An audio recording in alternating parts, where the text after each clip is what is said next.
अस्सलामुअलैकुम अज़ीज़ तलबा, bridge course के 25वें दिन आप सभी का इस्तकबाल है। चलिए देखते हैं आज की सरगर्मी। सलाहियत, तसव्वुरात, अल्फाज बोलना, पढ़ना, लिखना। आओ मालूम करें।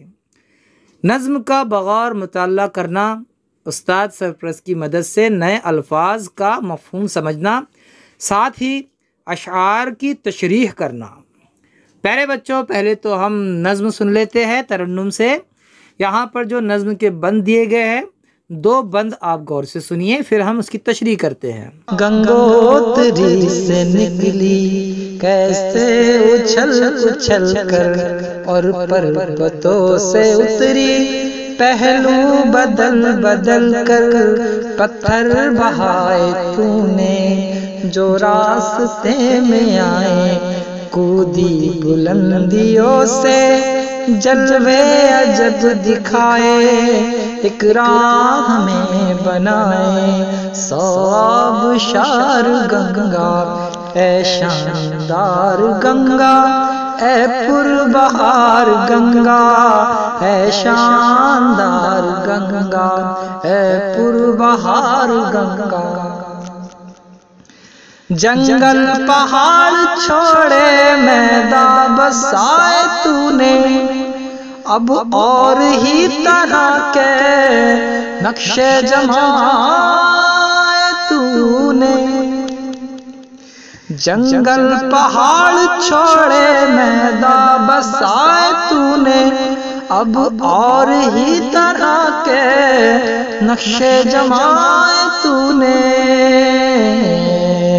गंगा बहाई ऐसी खेतों को भर दिया है, पौधों को जान दी है, फूलों को जर दिया है, सैराब कर दिया है हर लाल आज़ार गंगा, है शानदार गंगा, है पुरबहार गंगा। प्यारे बच्चों, आपने नज़्म सुनी, चलिए अब उसे समझ लेते हैं। गंगोत्री से निकली कैसी उछल उछल कर। प्यारे बच्चों, गंगोत्री गंगा का मंबा है। मंबा शुरू होने की जगह को कहते हैं जहाँ से नदी निकलती है। नदी का मंबा आप ज्योग्राफी में पढ़ते हैं। तो गंगोत्री से निकली कैसी उछल उछल कर, वहाँ से शुरुआत हुई। आप देखते हैं पानी जब ज़ोर शोर से आता है, जब निकलता है तो वो उछलता है। और पर्वतों से उतरी पहलू बदल बदल कर। हाँ, ऊपर से जब नीचे गिरती है और बीच में जब पत्थर आते हैं तो रास्ता तब्दील होता रहता है। तो यहाँ पर शायर बता रहा है कि जब ऊपर से नीचे उतरी तो तूने अपना पहलू बदला, पत्थर बहाए तूने जो रास्ते में आए। हाँ, नदी का जो फोर्स होता है, जो ज़ोर होता है, उसके ज़ोर के सबब जो रास्ते में पत्थर आते हैं वो बह जाते हैं। कूदी बुलंदियों से जलवे अजब दिखाए। पानी जो होता है वो ऊंचाई से नीचे की तरफ आता है, तो जाहिर सी बात है उसका ऊंचाई से नीचे आना फितरी है। जलवे अजब दिखाए, खूबसूरत मंज़र होता है जब पानी ऊंचाई से नीचे गिरता है, झरने नज़र आते हैं हमें। तो शायर उसकी अपने लफ्ज़ों में मंजर कशी कर रहा है। आगे देखिए, एक राह में बनाए 100 आबशार गंगा। हाँ, रास्ते से, जिस रास्ते से गुजरी तू, उस रास्ते में जो पहाड़ आए, पहाड़ों से जहाँ जहाँ तू फूटी, नीचे गिरी, वहाँ पर झरने बन गए।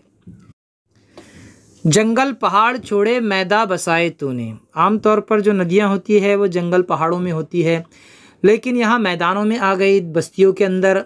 आप देख रहे होंगे कि नदी के किनारे बड़े बड़े शहर आबाद है। तो ये जो शहर है मैदानों में हैं।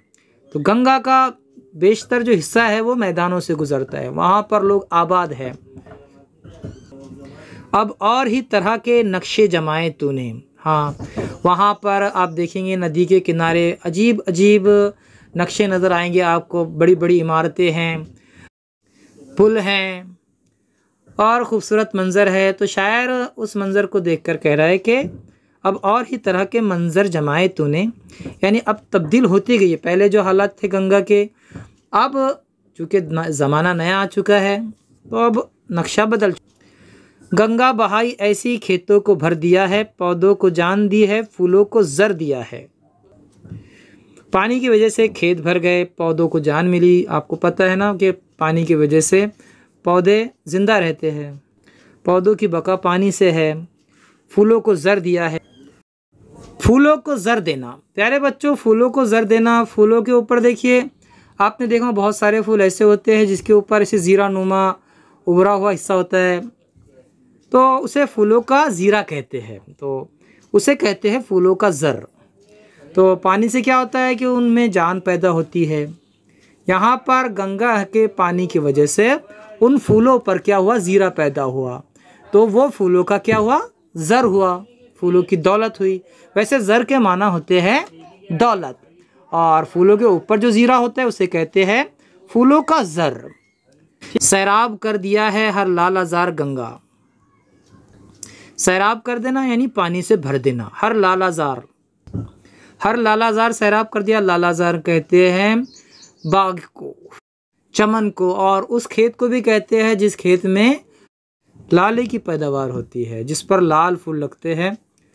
तो तूने सैराब कर दिया है हर लालाज़ार, हर खेत को, हर बाग को तूने सैराब कर दिया, पानी से भर दिया है। प्यारे बच्चों नज़्म आपने समझी, चलिए देखते हैं आगे। आओ मश्क करें, सवालात के जवाब दीजिए। सवाल नंबर 1 है गंगा कहाँ से निकलती है। सवाल नंबर 2 है पर्वतों से गंगा कैसे उतरती है। सवाल नंबर 3 है गंगा ने फूलों को क्या दिया है। और सवाल नंबर 4 है लालाज़ार को गंगा ने क्या किया है। आगे देखिए, आओ तख़य्युलाती बने। पता करो कि गंगा गंगोत्री से निकलकर किन किन इलाकों से होते हुए कहाँ जाकर ख़त्म होती है। नेट के ज़रिए आप मालूम कर सकते हैं, या फिर आप अपने उस्ताद से भी पूछ सकते हैं जो जोग्राफिया का इल्म रखते हैं। ठीक है, फिर मिलेंगे हम अगले वीडियो के साथ, तब तक के लिए अल्लाह हाफिज़, अस्सलाम वालेकुम।